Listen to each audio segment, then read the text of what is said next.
Imagine a world where kindness reigns supreme. Sounds perfect, doesn't it? Well, hold on to your seats, because I'm about to shatter that illusion and show you how kindness, yes, kindness can absolutely ruin your life. Now you might be thinking, what? How could kindness possibly be a bad thing? But stick with me and I will reveal the shocking truth about how being too kind can lead you down a path of destruction. 4 destructive ways kindness will destroy your life, your success, and your future by the end of this conversation. You'll understand why sometimes being too nice is the fastest way to fail. Number 1, kindness will destroy your boundaries. Picture this. You're at work burning the midnight oil to finish a crucial project. Suddenly, a colleague bursts in, begging for your help with their task. Being the kind person you are, you say yes. Sound familiar? Well, congratulations. You've just taken the first step towards ruining your life with kindness. You see, when you're too kind, you become a doormat. People will walk all over you, trampling your boundaries like they're nothing more than chalk lines on a sidewalk. Every time you say yes when you should say no, you're chipping away at your own self-respect. But it doesn't stop there. Oh no, it gets worse. Your kindness becomes a beacon, attracting energy vampires from miles around. These people will suck you dry, leaving you exhausted, overwhelmed, and wondering where your life went wrong. It's not just your personal life that suffers. In the business world, kind people are often seen as weak. Competitors will smell your kindness like sharks smell blood in the water. They will take advantage of your good nature, leaving you in the dust while they race ahead to success. Every time you say yes to someone else, you're saying no to yourself. Your dreams, your goals, your aspirations, they all take a back seat when you prioritize everyone else's needs above your own. But wait, you might be thinking, isn't it good to help others? Sure, in moderation. But when kindness becomes your default setting, when you can't say no, you're not just helping others, you're hurting yourself. Principle of oxygen masks on airplanes. What do they always tell you? Put your own mask on first before helping others. Why? Because if you pass out from lack of oxygen, you can't help anyone. The same principle applies in life. If you drain yourself dry being kind to others, you'll have nothing left for yourself. So how do you avoid this trap? It's simple, but not easy. You need to learn the power of no. No is not a bad word. No is not unkind. No is a complete sentence. Start practicing it. Say it in the mirror. Say it to small requests. Build up your no muscle until you can use it when it really counts. Remember, your time, your energy, your resources, they're all finite. Treat them like the precious commodities they are. Don't give them away to just anyone who asks. Be selective. Be discerning. Be kind to yourself first. Let me give you a real-world example. I once knew a brilliant software engineer named Tom. Tom was the go-to guy in his company. Whenever anyone had a problem, they'd run to Tom. And Tom, being the kind soul he would always help. He will stay late, come in early, even work weekends to help his colleagues. At first, everyone loved Tom. He was the office hero. But then something started to change. Tom's own work began to slip. He was missing deadlines, making mistakes. He was exhausted all the time. His personal life was in shambles because he never had time for his family or friends. And you know what happened next? The very people Tom had been bending over backward to help started complaining about his performance. The company that had once valued him so highly was now considering letting him go. All because Tom couldn't set boundaries. He couldn't say no. Don't be like Tom. Learn to protect your time and energy. It's not a renewable resource. Once it's gone for good. And when you're lying awake at night, stressed and overwhelmed, all those people you've been so kind to won't be there to help you. But it's not just about saying no, it's about understanding the value of your yes. When you say yes to everything, your yes becomes worthless. But when you're selective with your kindness, when you choose carefully where to invest your time and energy, your yes becomes powerful. It becomes meaningful. If you had $1 million, would you give it away to the first person who asked? Of course not. You'd carefully consider where to invest it for the best return. Well, your time and energy are worth far more than $1 million. Treat them with the same respect. Now, I can already hear some of you protesting, but won't people think I'm selfish if I start saying no? And to that I say, who cares? It's your life. You're the one who has to live with the consequences of your choices. And let me tell you a secret. People respect those who have strong boundaries far more than they respect pushovers. In fact, setting boundaries is one of the kindest things you can do, both for yourself and for others. When you set clear boundaries, you're teaching people how to treat you. You're showing them what's acceptable and what's not. You're actually helping them become better people by not enabling their boundary crossing behavior. So how do you start setting boundaries? It begins with self-awareness. Start paying attention to how you feel when people make requests of you. Do you feel resentful, overwhelmed, anxious? These are all signs that your boundaries are being crossed. Next, get clear on your priorities. What's truly important to you? What are your non-negotiables? Once you know what matters most to you, it becomes easier to say no to things that don't align with your values and goals. Then practice communicating your boundaries clearly and firmly. Remember, you don't need to justify or explain your boundaries. A simple "I'm not able to do that" is enough. You don't owe anyone an explanation for taking care of yourself. And finally, be prepared for pushback. When you start setting boundaries, especially if you've been a pushover in the past, people might react negatively. They might try to guilt trip you or manipulate you into giving in. Stand firm. Remember, their reaction is about them, not you. In the end, setting boundaries is about self-respect.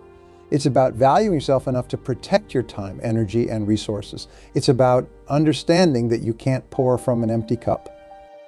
By setting strong boundaries, you're not being unkind. You're ensuring that when you do choose to be kind, you can do so from a place of fullness and genuine desire, not obligation and resentment. Number 2, kindness will sabotage your success. How kindness can absolutely demolish your chances of success. You've probably heard the saying, "Nice guys finish last." Well, I'm here to tell you that it's not just a saying, it's a harsh reality. In the cutthroat world of business and career advancement, kindness can be your biggest liability.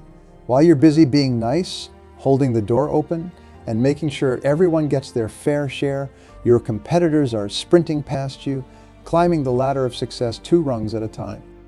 In negotiations, kind people often settle for less than they deserve.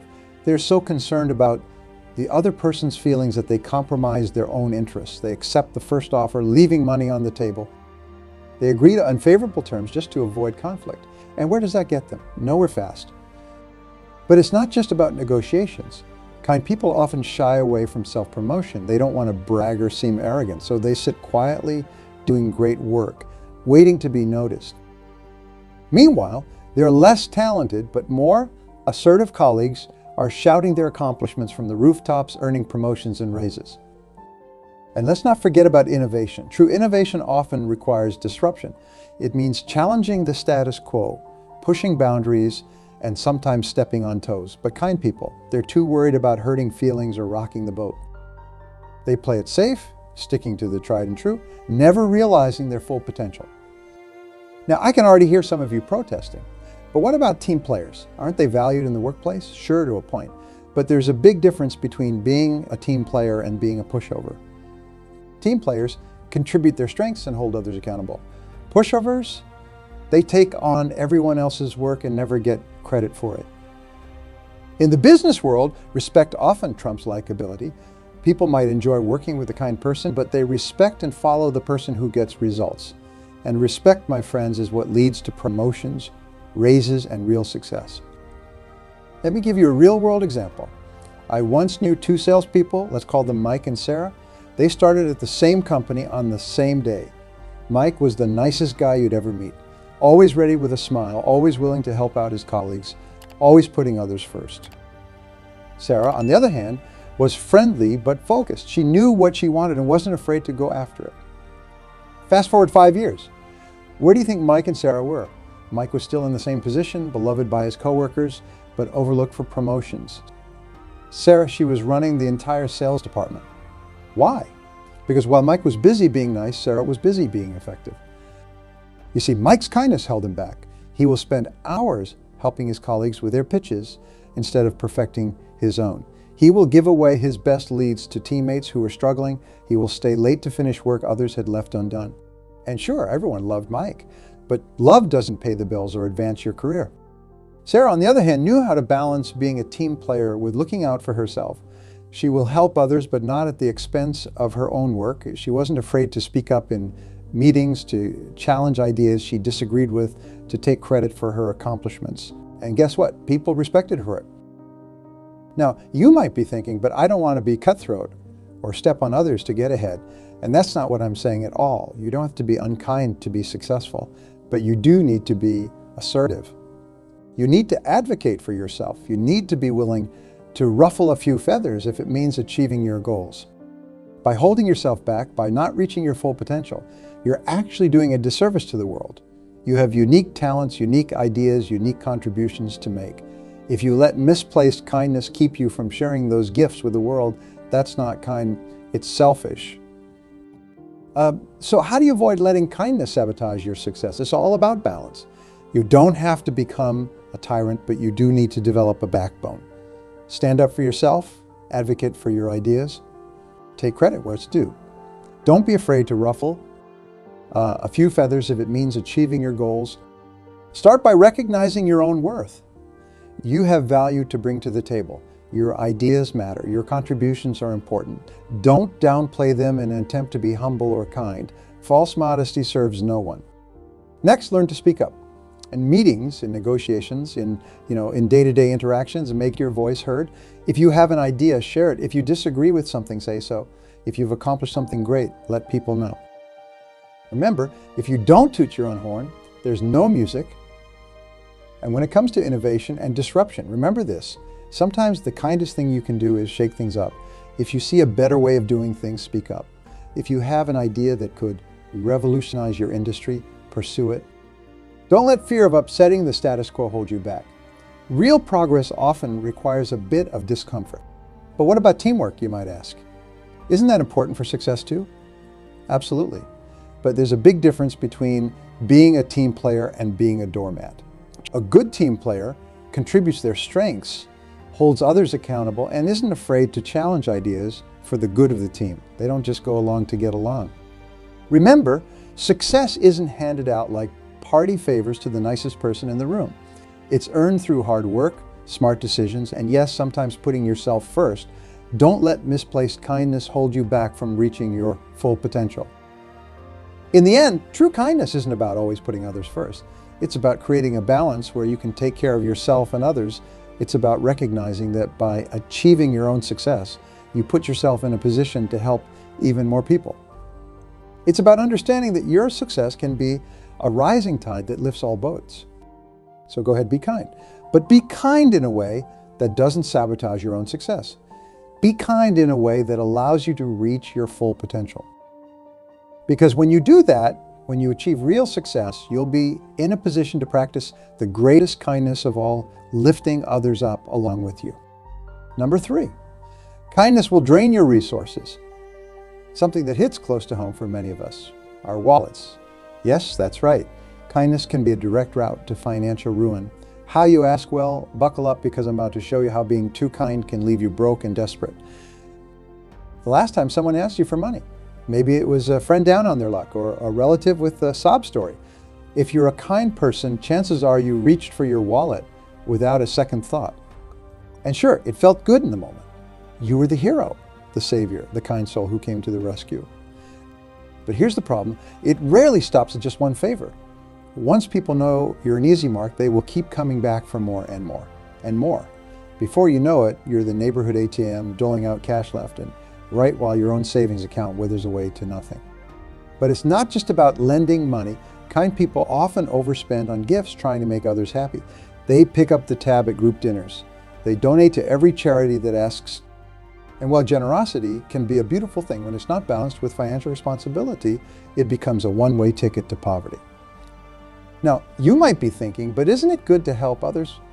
Of course it is in moderation. But when your kindness extends to the point where you're jeopardizing your own financial security, that's not kindness anymore. That's self-sabotage. Every dollar you give away is a dollar that's not working for you. It's not being invested. It's not earning interest. It's not securing your future. Instead, it's enabling someone else's poor financial habits or funding someone else's dreams while yours get put on hold. Let me share a story with you. I once knew a woman named Lisa. Lisa was the kindest person you'd ever meet. She was always there for her friends and family, ready to help out in any way she could. And more often than not, That help came in the form of financial assistance. When a brother needed money for a down payment on a house, Lisa dipped into her savings to help. When her friend's business was struggling, Lisa loaned her money to keep it afloat.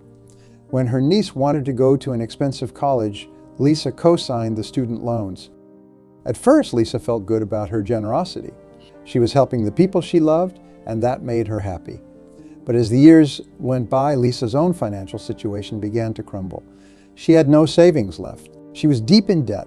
She couldn't afford to retire. And all those people she had helped, they had moved on with their lives, leaving Lisa to deal with the financial fallout of her kindness. Don't be like Lisa. Your financial security is not a game. It's not something to be gambled away in the name of kindness. Because let me tell you, when you're struggling to make ends meet, when you're lying awake at night wondering how you're going to pay your bills, all that kindness won't keep a roof over your head or food on your table. But it's not just about money.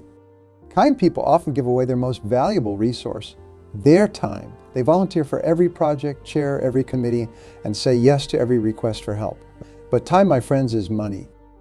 Every hour you spend helping someone else for free is an hour you're not spending on your own goals, your own business, your own success. If you're constantly giving away your time and energy to others, when are you working on your own dreams? When are you building your own business? When are you advancing your own career? The harsh truth is you're not. You're too busy being the support system for everyone else's ambitions, while your own wither on the vine. Now, I can already hear some of you thinking, but isn't it selfish to focus on my own goals? And to that, I say, absolutely not. In fact, it's the most responsible thing you can do. Because when you achieve your own success, when you secure your own financial future, you're in a much better position to help others in meaningful ways.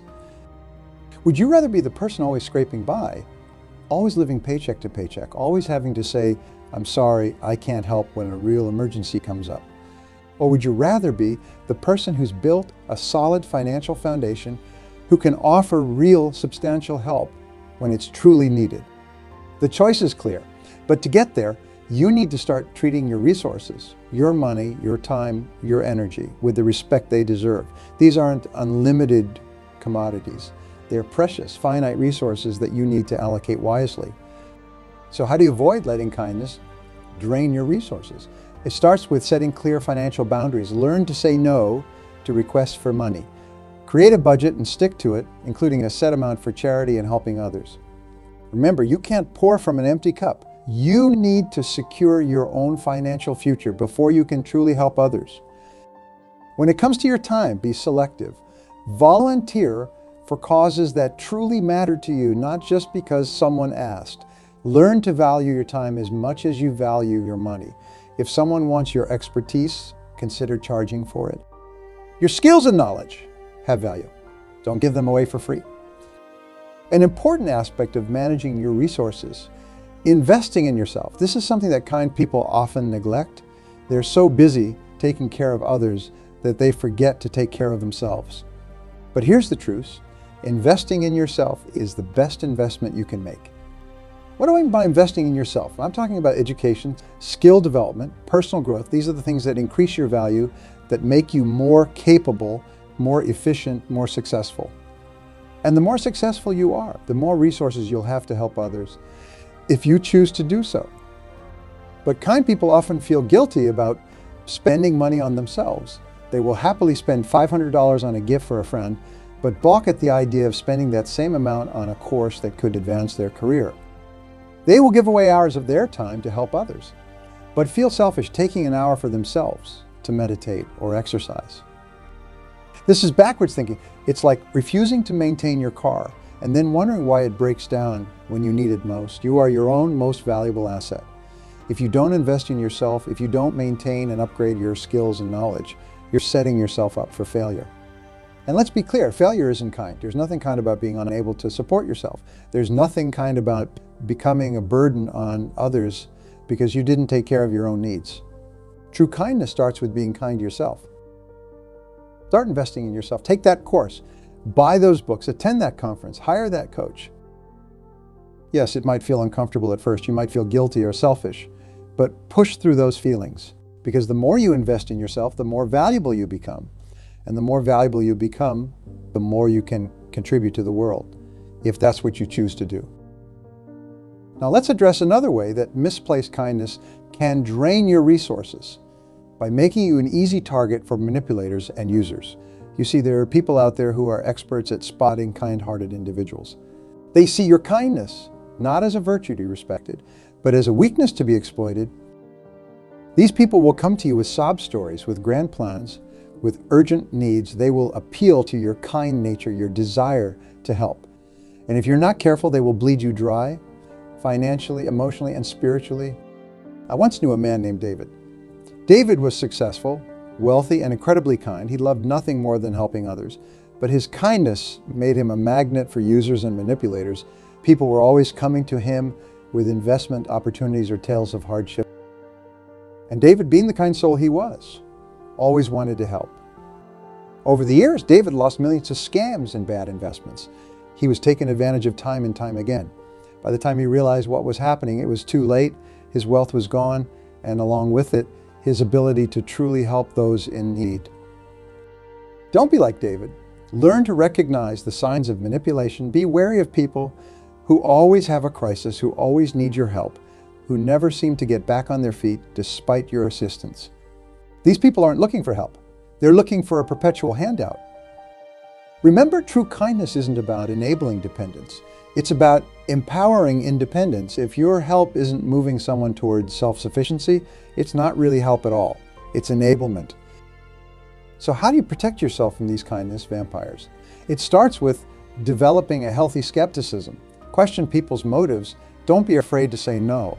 And most importantly, set clear boundaries and stick to them.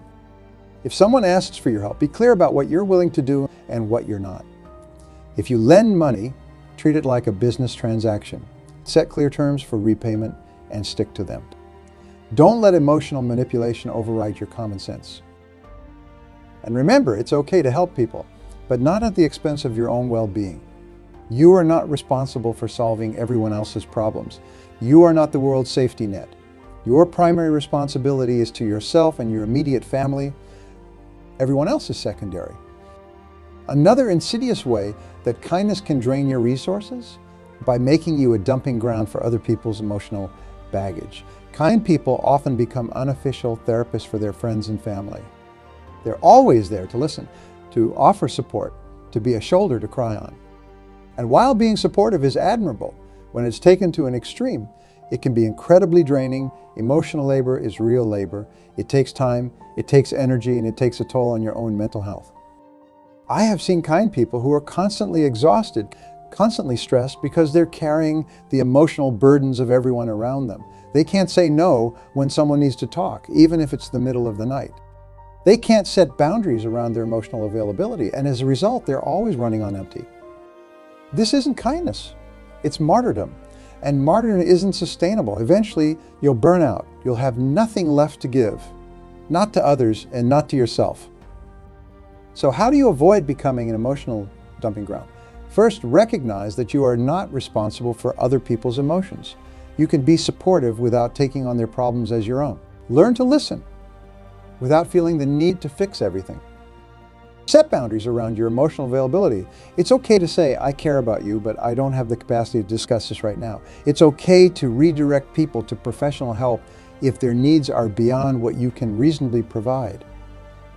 And most importantly, prioritize your own emotional well-being. You can't be a source of strength for others if you're emotionally depleted yourself. Take time for self-care. Process your own emotions. Seek professional help if you need it. Remember, you're not being unkind by taking care of your own mental health. You're ensuring that you can be genuinely supportive in a sustainable way. A final way that kindness can drain your resources by making you neglect your own needs and desires. Kind people often put themselves last. They will bend over backwards to fulfill others' wants while ignoring their own needs. They will work overtime to help a colleague meet a deadline, even if it means missing their child's recital. They will spend their last dollar on a gift for a friend, even if it means they can't afford their own necessities. They will exhaust themselves taking care of everyone else, leaving no energy for their own self-care. This isn't kindness, it's self-neglect. And self-neglect is a fast track to burnout, resentment, and a life of unfulfilled potential. Your needs matter, your wants matter, your dreams and aspirations matter, and by constantly putting them on the back burner in the name of kindness, you're not just shortchanging yourself, you're shortchanging the world. You have unique gifts, unique talents, unique contributions to make, but if you're constantly drained, constantly depleted, constantly putting yourself last, how can you ever bring those gifts to fruition? How can you ever reach your full potential? So start prioritizing your own needs. Start treating yourself with the same kindness and consideration that you show others. When you're making decisions, ask yourself, what do I need? What do I want? What's best for me? These aren't selfish questions. They're necessary questions for a balanced, fulfilling life. Remember, self-care isn't selfish, essential. You can't serve from an empty vessel. By taking care of yourself, by honoring your own needs and desires, you're ensuring that you have the resources, the emotional, physical, and financial, to be truly kind and helpful to others when it really matters. Kindness is a beautiful quality. The world needs more kindness, more compassion, more consideration for others, but kindness without boundaries, kindness without self-respect, kindness that comes at the expense of your own well-being. That's not true kindness at all. True kindness starts with being kind to yourself. It's about finding a balance between caring for others and caring for yourself. It's about understanding that you can't help others if you're depleted, broke, or burned out. I want you to make a commitment.